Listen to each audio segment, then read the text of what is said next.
కుట్టి అయితే జ్యోతమ్మ సూర్యబాబు కోసం స్వీట్స్ని తీసుకొని వస్తుంది. ఇంతలో యామిని అయితే, హే కుట్టి ఆగవే, ఏంటే ఎవరైనా సరే ఎవరితో గొడవ పడితే చాలా రోజుల వరకు కలవరు, లేకపోతే ముఖమైనా చూపించరు. నువ్వేంటే అన్నీ దులిపేసుకొని ఇదేదో నీ ఇల్లు, నీ అమ్మ నాన్న, నీ సొంత నాన్నమ్మ అన్నట్టుగా ఇక్కడే ఉంటున్నావు అని చెప్పి అంటూ ఉంటుంది. అది విన్న కుట్టి అయితే ఇలా అంటుంది, అవును ఇది నా ఇల్లు, నా నా కుటుంబం, మీరెవరు మధ్యలో అడగడానికి, ఇక్కడున్న వాళ్ళంతా నా ఫ్యామిలీయే అని చెప్పి గట్టిగా అంటుంది. అది విన్న యామిని అయితే ఒక్కసారిగా షాక్ అవుతుంది. ఇక అటుగా వచ్చిన వంశీ అలాగే ఇందమ్మ అయితే ఆ మాటలు విని ఒక్కసారిగా షాక్ అవుతారు. అవును ఇది నా కుటుంబం, జ్యోతమ్మ సూర్యబాబు మా అమ్మ నాయన, పెద్దమ్మ గారు మా నాయనమ్మ, ఈ ఇంటి వారసురాలి నేనే అని చెప్పి గట్టిగా తేల్చి చెప్తుంది.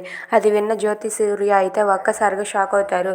ఇదంతా నిజమేనా అని చెప్పి వాళ్ళైతే అలా చూస్తూ ఉంటారు.